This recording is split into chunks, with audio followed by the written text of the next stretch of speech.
Good morning. Welcome to the Science Mind class here at CSLDallas. I'm Dr. Petra Weldis, and we're happy for those of you who are here in the room, yay, and for those of you who are joining us online. We are in the chapter on spirit, and we have the very sexy, inspiring title, How We Understand Its Operation. And it's always such an interesting push-pull because many of us are drawn into spirituality because we have a deep experience of oneness, or we have a deep heart-opening connection with life itself. And yet, we also all have the ability to think through what, in fact, do we think, understand, and therefore believe about how all of this works.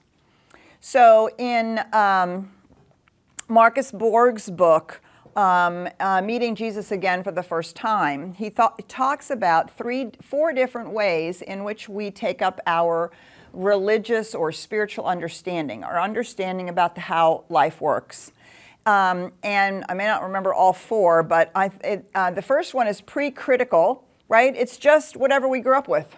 We just know whatever we grew up with. We don't question it really. This is, how it is. It's when we understand how Santa Claus really works and the tooth fairy and God and all of these things, because we're just told it, or we get it out of our family or out of our culture. Then there's the critical period. I guess there's three. Then there's the critical period where we're like, wait a minute. How does this really work? We start hearing rumors that Santa Claus is actually the parents, or the tooth fairy doesn't really come, or we begin to question the ways in which we've been taught that all of this works, the things that we have been taught about life or God or what it means to pray, these sorts of things. And then ultimately we come to what's called the post-critical area, where we make friends again with our desire to have an experience of the divine. But now we are actually grown-ups. We're grown-ups in our spirituality. We don't have to be grown up in age, but we are doing some exploring, and the resonance has to be with our minds, our emotions, and our spirit. And so we're in the part here where we're really examining another way of thinking about how the universe operates. So we're really in the critical period, moving into the post-critical period, where we're understanding that we can in fact understand something, right? It doesn't mean we grasp it in its entirety, but we can in fact understand something, or at least we can tell ourselves a story that is coherent and works in today's culture and in the understanding that we have about life today, which is very different than the understanding that people had about life 2,000 years ago, or 5,000 years ago, or 1,000 years ago, or even, quite frankly, 500 years ago. And so how we understand its operation. A lot of people think that sometimes that this is not worth doing, or it's hard. But things that are hard are very worth doing, because they so how I think about it is, while I'm having my trust walk, I need something for my brain to think about. And what I don't want it to be thinking about is how it's not going to work. I don't want it to be thinking about all my doubts and fears. So I want to give it intellectual information that my brain can chew on, while my spirit and my heart says, yes, go for it, do it, or no, don't do it. So this is food for that part of us that likes to gnaw on things. Let's give it spiritual truth to gnaw on, right? It's better than gnawing on fear and doubt. So here we go. The philosophy of applied metaphysics, that's what we're doing here, science of mind, applied metaphysics, rests upon 2 or 3 very simple theoretical propositions. One of the reasons why we have a challenge with this is because all invisible principles are theoretical. The law of gravity. You can't see it. You can only see its effect, right? You can't actually see the law of gravity, but you see what it does. In that we cannot apprise them with our physical senses. We cannot weigh and measure them. Life, love, and beauty may be considered theoretical in that no one has ever seen them. We see only their manifestation. But because of such manifestations, we reason that the reality exists. Of course, the classic example of this is wind. You don't actually see the wind physically with your eyes. What do you see? You see its manifestation. You see the clouds move. You see the leaves blow. You see the trees bend. But you don't actually see the wind unless, or you see the dust that's being carried by the wind. Or you're seeing the funnel cloud, which is actually the particles that the wind is carrying, not the wind itself, right? And so these are some of the classic ways that we begin to realize that there's lots of things that we take for granted that we can't see. We only see the manifestation. You can't actually see the love that I have for my granddaughter like as a thing that's moving between us, right? But you can see it and sense it and feel it as we're laughing or looking into each other's eyes or playing. It's the manifestation. So, what are some of these principles? These theoretical, invisible principles. Metaphysical work rests upon the theory that the universe is a thing of absolute intelligence. Absolute intelligence. That this intelligence is self-existent. Intelligence that is self-existence. Well, what does self-existence mean? Spirit was not created. It was, is, and ever will be. So when we say in the beginning, that's a human construct of linear time. For spirit, there's no in the beginning. It's simply ising all the time, eternally ising, self-existent. Otherwise, we have what in philosophy is called infinite regress. Well, who made God? Yeah. Well, who made that made God? Well, who made that, right? If you have a beginning, there has to be something that propelled the beginning to come into being. And of course, in the physical world, the Big Bang, that's a very curious question. What caused the Big Bang to start? Very interesting question. So, self-existent and intelligence. We are compelled to assume the actuality of an original, creative energy and intelligence before which nothing comes. You believe it as awareness. We're going to get to that. Hold on. Yep. So, this is a definition of the word God. Original, creative energy, and intelligence. Before which nothing comes. Nothing started it. It's always in existence, right? This is why I personally spent a year meditating on the word infinite, because my brain just goes, what? But it's okay, because if you spend enough time contemplating it, right, you will pop yourself into an intuitive knowing, which is equally as valuable as a way of getting there rationally.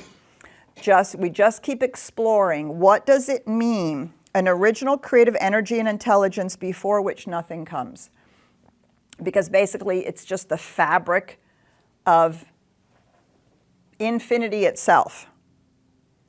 God, the divine or universal life principle, or whatever we choose to call it, is an original, uncreated, changeless being. Not a being with parts, but being with potentialities. There is a vast difference. Okay, self-existent, intelligence, original creative energy, universal life principle, uncreated, changeless being.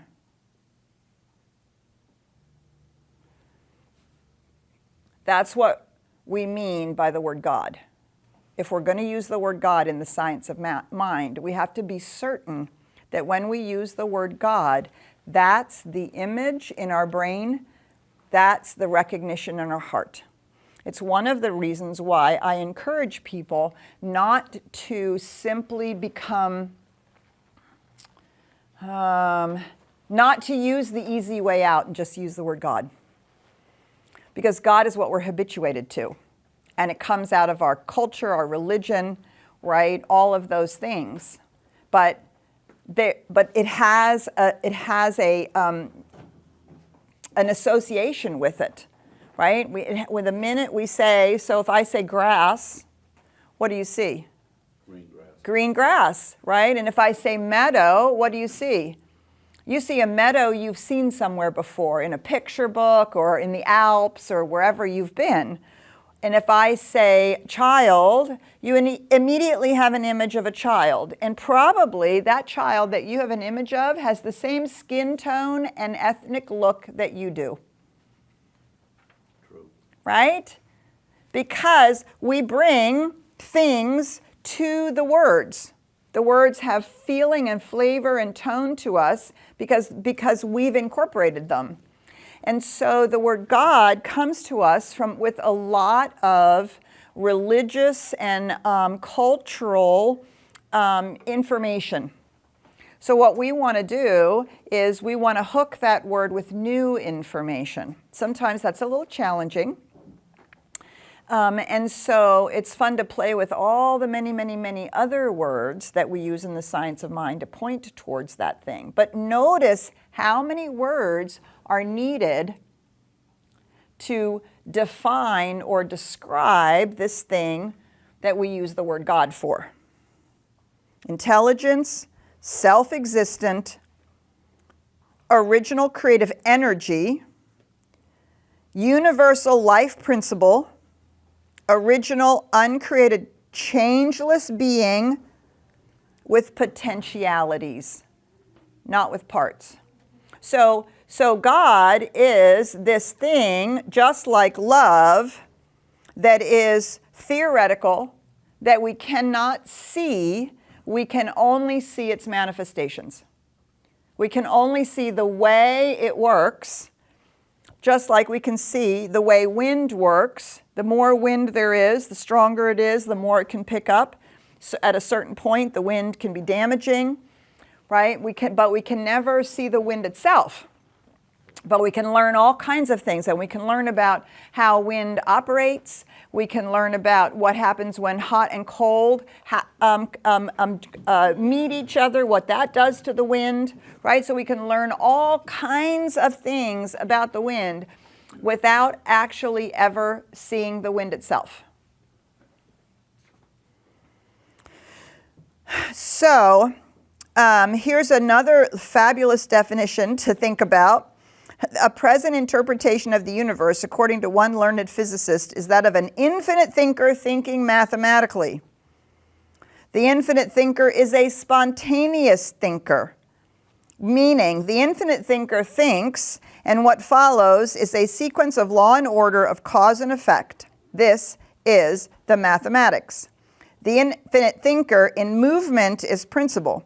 The being of the infinite thinker is pure spirit, and may be thought of as the infinite or abstract essence of concrete personality and the cause of all objective and subjective manifestation.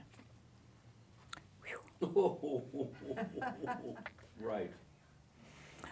See, and what happens is right there we tend to put the book down and put the book away, and we tend to say, well, I don't have no idea.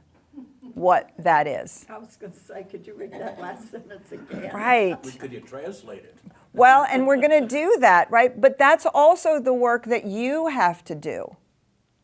You have to do that work. That's why we're in classes together. But then for you to go home and read the paragraph over again and begin to ask yourself, what does this mean?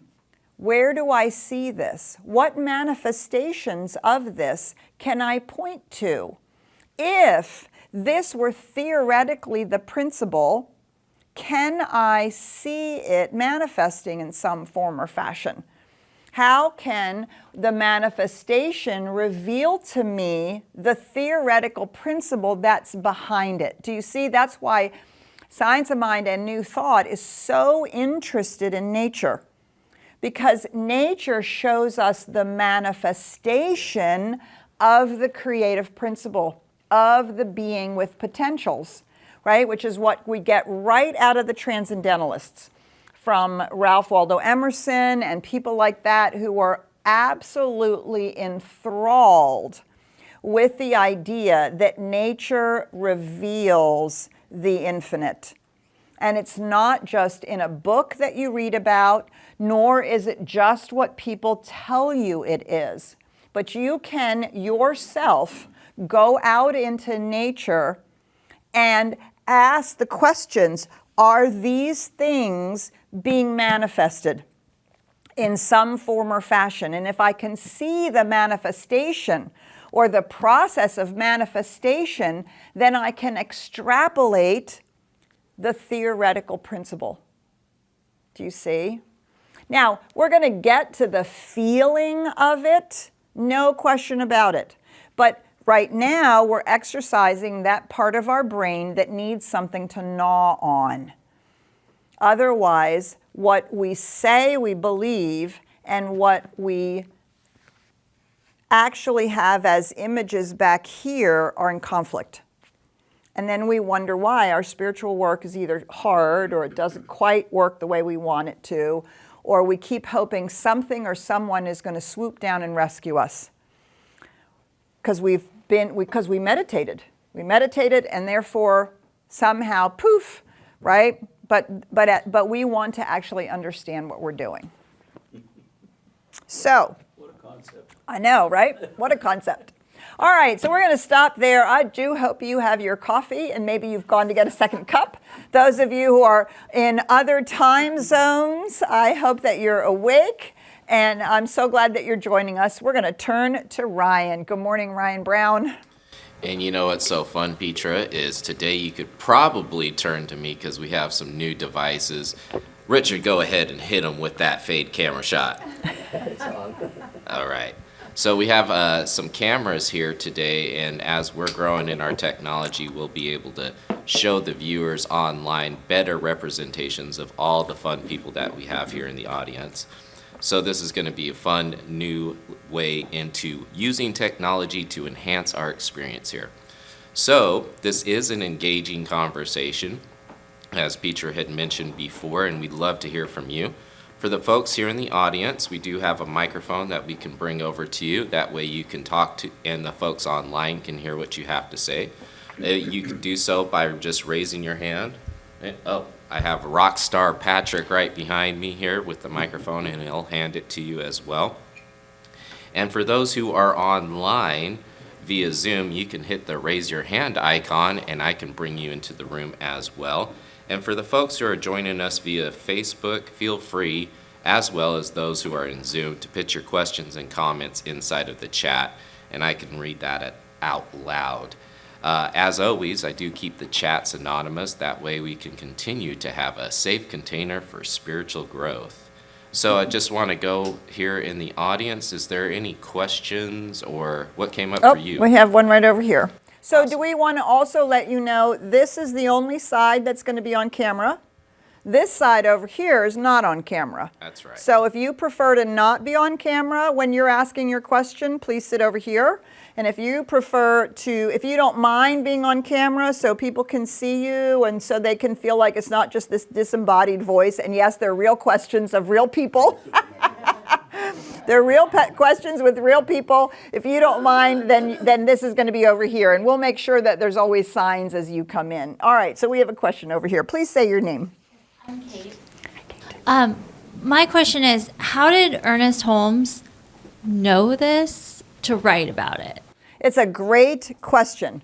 So Ernest Holmes was operating in a long line of people who have been thinking already these things.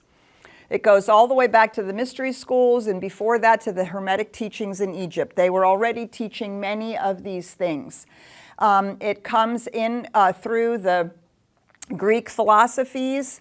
It comes through the line of Plato and Plotinus, and also the Aristotelian line, which gives us the understanding of the inner perspective. Plato and Plotinus give us the idea, build on the idea as above, so below, right? That Hermetic teaching that moves. And all the way through the teachings of Jesus, right? In the Gospels, we're very interested, Ernest Holmes was very interested in what Jesus is reported to have said, not what was said about him, right? And then we have the line that comes in through mental science, right? So that comes out of psychology, that comes out of the work from Anton Mesmer and from the work of hypnosis, which began to reveal this idea that we actually have two states of consciousness, conscious mind and the subconscious mind, and that these two states of consciousness are actually doing different things. And then on top of that, we have then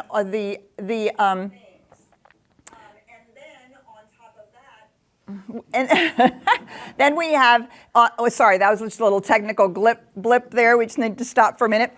And then we have a huge line that comes in from the East, right? So the law of cause and effect is deeply embedded in Hinduism. And Hinduism came into mental science through a man named Thomas Troward with his work, as well as through the transcendentalists here in the U.S., through Emerson and Thoreau and different people who were writing.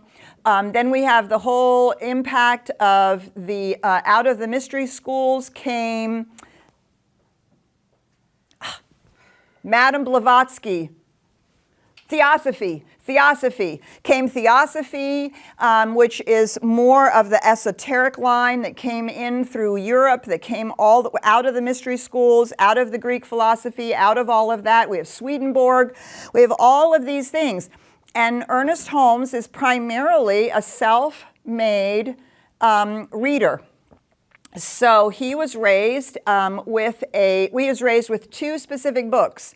One, the Bible, which his mother refused to use as a bludgeon on him, but was really interested in the teachings of Jesus. And two, a book by Nathaniel Drummond called,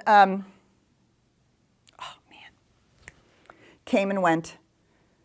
Something about the nature of the natural laws, the universal natural laws. Nathaniel Drummond is very, right? And he was doing the same thing. He was exploring this.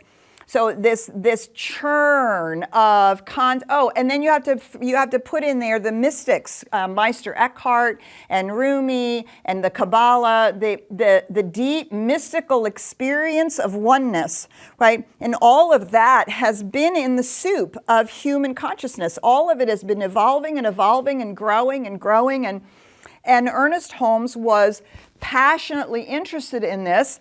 So he read and read and read and read and read and read. Oh my God! And if you read some of the books that he read the Pista Sophia. I read the Pista Sophia, and I read the fragments of lost something or other. And I tell you, they are the most ridiculously boring books ever. You think the Bible is repetitive? Oh my God. And then on this level, the level of 2 and then the level of 3, but you have to do the same thing over and level 2 and level 3, and then you go, oh my gosh. And unbelievable that he was, and I could see it and I could feel it, the things that he was picking out, like all of a sudden, boom, there it is.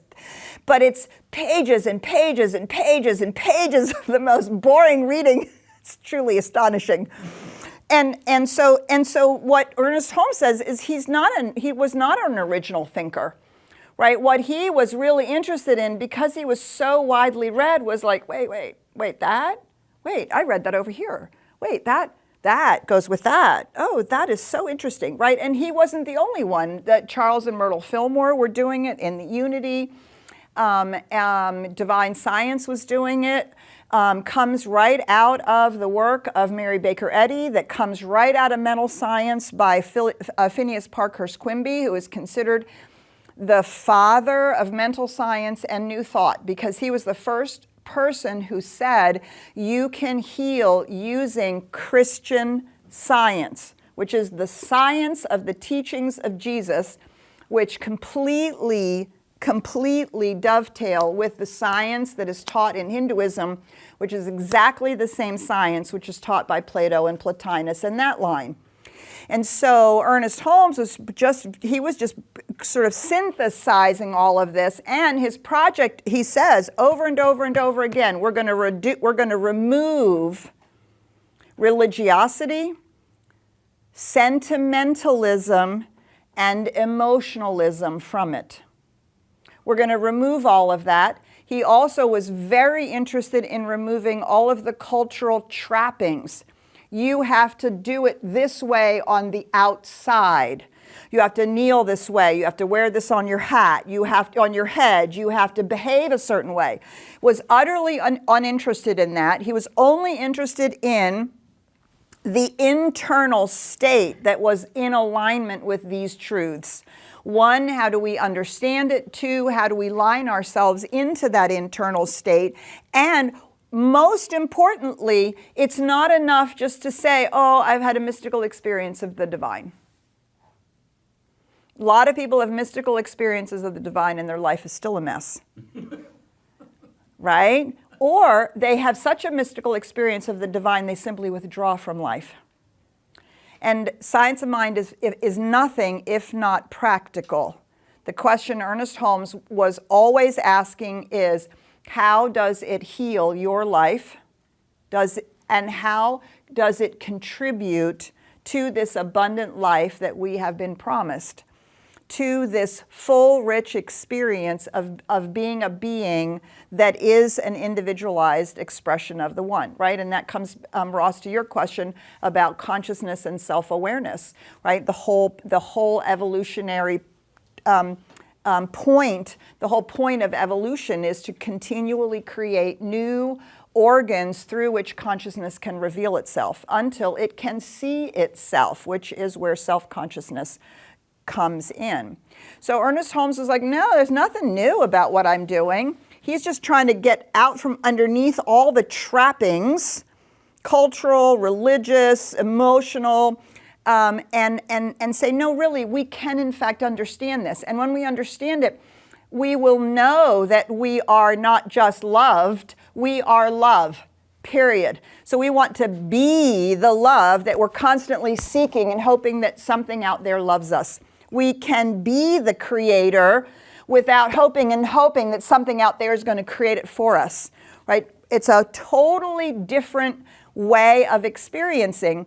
And this is a 8,000-year-old conversation in the human race that has always been slightly the alternative line of thinking and experiencing, right? Because it says, you and I can know. We don't need somebody else to tell us. That was remarkably useful. I'm really glad you did it. Thank you. All right, thank you. Thank you, Ross. Okay, so great question. I hope that begins to set some context. This is why we teach classes on Ernest Holmes. You want a deeper, fuller, richer understanding about this? Take one of the two classes we teach, Essential Ernest or Ernest Holmes' Life and Times. They're not just history classes and names and dates and blah, blah, blah. No, it's really understanding how this all kind of came to be. And it's not in a vacuum, right? These things are growing up, and now we see it in lots of people who are doing it, whether it's from channeled people or people like Joe Dispenza and Greg Braden. It's all doing the same stuff. It's all the same stuff. All right. I saw your hand up earlier, Ryan. I'm coming to you. Yeah, I do also want to mention that our fabulous Bobby had researched it. It's Henry Drummond's Natural Law in the Spiritual World. Yes, thank you, Bobby. You can always count on Bobby. You can always. Natural law in the spiritual world. Ernest Holmes grew up with that. And despite the fact that his mother was a staunch Christian, she and her husband read this book on the sly. Yes, I also see that we have Connie with her hand raised. Connie, do you want to go ahead and unmute yourself and join us? Good morning, Connie. Good morning, Reverend Peach. It's so good to be here with y'all. And so my mother and father were both atheists. But I always believed there was a God. And I really couldn't talk to my mother about it because she didn't. But we went to church, believe it or not. We went to a Methodist church for a while. But the reason we went was because my mom and dad liked the politics of the minister. And when the minister left, we left too. And then I missed all my friends in Sunday school and all of that. But I always grew up with this spiritual sense. And now CSL is supporting me so well. Beautiful. Thanks, Connie. Yeah, it's always interesting to look at our own, the way in which all of that has been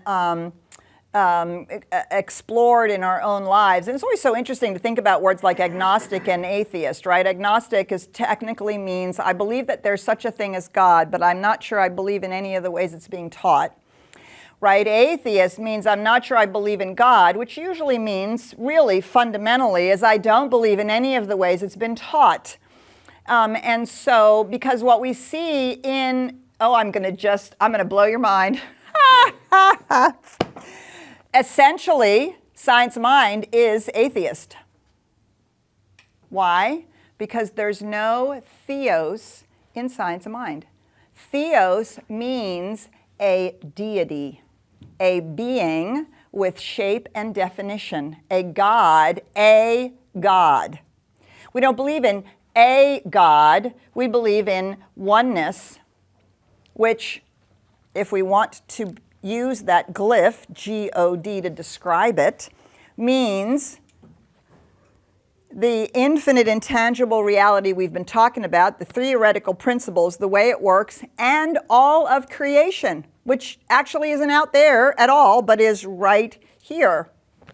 So when we use the word atheism, what we mean is we don't believe in a deity. We don't believe in the Hindu deities or Jesus or Allah or Buddha or any deity that we might call.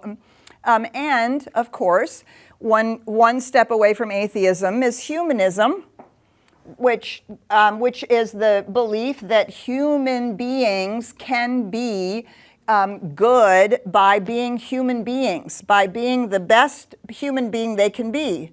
Oh, wait. Doesn't that sound a lot like science of mind? Right? Because we understand it's all one. And so there's the reality that this original, creative, intelligent, self-existent beingness with potentialities is not only out there, it's also in here and around here and everywhere, and also beyond in that theoretical, intangible place where we recognize that's where the impulse, the creative energy, right? The original creative energy, which he later translates into impulse. The impulse of the divine, the original creative energy. Okay, that was a tangent, and I can't remember why I went on that tangent, but so all of these words are so important. If we begin to process, well, what would it mean if the infinite is intelligence? What would it mean if we understand it to be self-existence? What would it mean if we understand it to be the original creative energy? Right? And we begin to see that each of these words is taking this infinite reality and shining a light on one aspect of it because no one word can actually contain it all, which is why we use the glyph, G-O-D, because that's culturally what we understand means this larger reality. We're trying to understand what that larger reality actually is. And one of my favorite things about the science of mind is that it includes us and it includes this. We're not trying to get out of this, over this. We're not trying to transcend this. We're not trying to, this is actually where the universe is waking up to itself. This is where the infinite original creative energy is creating this so it can be all that it can be, which means it needs each one of us to be that. And it needs all of creation, the infinity of creation, to be all of that, which to me is the most profound love and the most extraordinary reality about what's really going on here. And you just have to think about it, be with it, and let it pop you into an intuitive, mystical experience of the reality of it. But shying away from it by saying to ourselves, we can't understand it, keeps the door closed. What we're doing is knocking on the door. Knock, knock, knock. And the infinite is right there. It's just right there, waiting to pour itself through. Yes, Ryan, we're coming back to you out there. Yes, this question came through. Okay. And I can see where it comes from. So the question, to paraphrase, asks, did Ernest Holmes channel the science of mind? No. Or was this based upon series of events and No, it's based on his philosophies? reading and his thinking. This is not channeled work by any means. This is just reading and thinking and his deep reflection on all of these things. I mean, one of his first experiences was that he was a playground. He was in college, and he was a playground monitor essentially at a local playground, and a little boy had warts, and he said, I can heal your warts for you, and here's what you do. And he said, I'm going to do this. I'm going to say these words, and you're going to go home, and every day you're going to just do like you're washing your hands, and you're going to say these words. And a week later, the little boy came and said, see? And Ernest Holmes and he then, after he went to California, he had a sanatorium, which is a place where people went to go for healing, because the medical establishment in the 20s and 30s was quite a bit different than ours. They would, you'd go to the healing waters and you'd do all these things. So he had a sanatorium, and people came to him who had stuff that nobody else was able to heal. He has documented 10,000 healings, physical healings, and he kept asking the question, how is this possible? And the other question that really, really intrigued him, which was the thread that he followed as he read all these things, was why are some prayers answered and not others? And those two things, the ability to physically heal by using consciousness and why are some prayers answered and not others, were part of the thread that he followed to stitch together. And of course, the Fillmores had already been writing. I mean, there was already a lot of other, what we would say, pre-New Thought writing happening. I mean, this is ancient understanding that is being reshaped or retransmitted in more contemporary language. And of course, we're doing the same thing. Every time when he says, here, this sentence about the infinite thinker is a spontaneous thinker. Okay, so we could translate this. If I were writing this today, the present interpretation of the universe, according to Dr. Petra, is that of an infinite consciousness, consciously creating mathematically. The infinite consciousness is a spontaneous consciousness. The infinite consciousness is conscious, and what follows is in a sequence of law and order of cause and effect. This is the mathematics. The infinite consciousness in movement is principle. The being of the infinite consciousness is pure spirit and may be thought of as the infinite or abstract essence of concrete personality and the cause of all objective and subjective manifestation. right? I would change that word thinker, because we continue like that, because we understand thinker to mean I'm having my rational thought and I'm a left brain thinker. No. That's not what he's talking about at all. That's how that word has been shifted over time, thanks partly through psychology, and the word consciousness just wasn't used in the same ubiquitous way that we use it today. So again, that's the other thing, is when we read this material, is to understand the time that he was writing in, and to ask ourselves, what would these words be? How would we describe it today? And that's a part of what he was doing. He was reading all this other stuff and saying, well, how would I describe it today if I were going to take out all the cultural language, the 2,000 years ago or 5,000 or 1,000 way you're supposed to do it, the way you're supposed to talk about it, the way you're supposed to understand it, without sentimentality, emotionalism, and all the religious language that has all that cultural connotation. Not that it's not spiritual. It's very much in alignment with the mystical experience, but it's trying to get a hold of it in a different way. So that's a great question. And Ernest Holmes writes, in the 50s, he talks about it, and he says there's nothing new about the science of mind.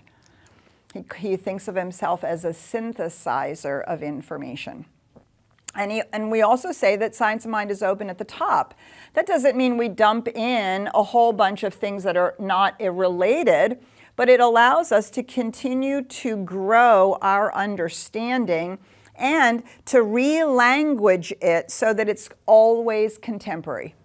And of course, we use new science and new psychology and new awarenesses to continue to deepen our understanding of what the science of mind is trying to teach, which is also why we talk about the science of mind and not Ernest Holmes. We're not following Ernest Holmes. We're practicing the science of mind, right? So we have a comment here and a comment here. Oh, and a comment there. All right, Patrick, come on up here to the front, and then we'll pass it to Glow and then to Ross. I'm Willie. Hi, Willie. And I had this experience in the 8th grade with the warts. We had this, it was really bizarre. We had this hypnotist come to school, and he asked for volunteers from the audience. Well, of course, all the 8th graders are going to volunteer. We all raised our hands, and we all got up there, and I always had my hands in my lap, and I had warts all over the back of his hand. And he hypnotized us, and he said to me that after this experience, I would forget about the warts. And 3 weeks after I forgot about the warts, they would be gone. And so, of course, every day I looked at my hand, and I looked at my hand, and I looked at my hand, and they didn't go away. And then all of a sudden, one day, I looked down, and every single one were gone. See, I love that, right? And that's the marriage of the understanding of the subconscious mind and the co-creative process. And you got to experience it. Yes. I love that. Thanks, Willie. I love that. Hi, I'm Glow, and I don't have pajamas on. Yay! Glow and Bob are here from Mexico to be with us. Yay! We were racing here this morning, and I saw this sign that said, a big billboard, that said, God loves Dallas. And immediately my first thought was, what about Fort Worth? But I just want to share, when I came here first, my friend brought me on Wednesday night, and you were teaching this class, and her question was that she wanted her God to be warm and fuzzy, and boy, you did not let her. I thought, boy, is this lady mean? Because you just immediately told her, forget it. It's not there. Forget it. And that was such a revelation to me. And through classes and the desire to understand, and the reading I've done and the all these years anyway, I am so grateful that my God, or Yeah. the oneness, Yeah. the oneness is so much. I can trust that oneness. There's not the doubt. There's not the emotionality of the Right. Father. Right. There, it's just given me so much freedom and so much more trust in myself, in life. And I'm just so grateful for that Yay, teaching that I just yay. wanted to share that. Thanks, Chloe. Yes, right along with Meister Eckhart. He says, I pray to God to rid me of God that I might find God. Right? And so I hope you're also experiencing on the other side of that, I hope you're also experiencing the profound love that there is. It's very, very, very warm. It's just not parental. Absolutely. Absolutely. And that's what people want. When they want warm and fuzzy, they want a parent who will take care of them.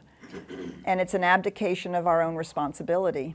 And it does sound mean. And we've had people who really struggle with it gets cold before it gets warm again. Yeah. It's one of the initiations. It's one of the initiations into Science of Mind and New Thought, is that it gets cold before it gets warm again. But my experience, and I promise to you, is the warmth on the other side is like nothing you have ever experienced, because you can trust it. You can trust that warmth. There's nothing that you can do to make it go away. Nothing you can do to make it go away. Yeah, thank you. Okay, Ross and then Ryan, did you have, so we got one more out here, and then we'll come to you. Over the last 3 months, I have willingly given up superstitions. Painfully given them up. Just as you were just saying that, it gets cold It does. before it gets warm. Yes. And I've found that a lot of the chatter of trying to put these inconsistent pieces together went away. Wow. And it went quiet inside. And I said, "Look, this is what's real. You just have to pay attention to it." And I found that my judgmentalness has diminished dramatically. I love that. I Yeah. love that, Ross. Yeah, and just hang in there during the cold. It's really important. It's really important to do this work, because we're going to pick up the truth of who we are, which is expressions of the One, which is why you'll never hear me say we're a child of God. That infinite is not a parent. It is actually not a parent. It's actually the truth of who you are. Yeah, thank you. All right, Ryan out there, and then we're going to bring it to a close. Well, shameless self-plug, because later tonight I want you all to join Dr. Petra again for online meditation. Bobby will be the co-host over there as well, and you can do that both on Zoom and YouTube. So for the folks here in the audience, if you love what you hear here today, make sure you join us later on this evening. It starts at 7 p.m. Central Central Time. Beautiful. All right, so we're going to bring it to a close. For those of you who are watching us online, please remember that in 25 or 30 minutes, we have our celebration. Reverend Dr. Michael Gott is speaking, and Lainey Bernstein is singing. We had a fabulous, fabulous concert here last night. It was so much fun to see them and have them back on our platform. So super, super special time, and we hope that you'll join us. And otherwise, we'll see you soon. We'll see you next week. Bye for now.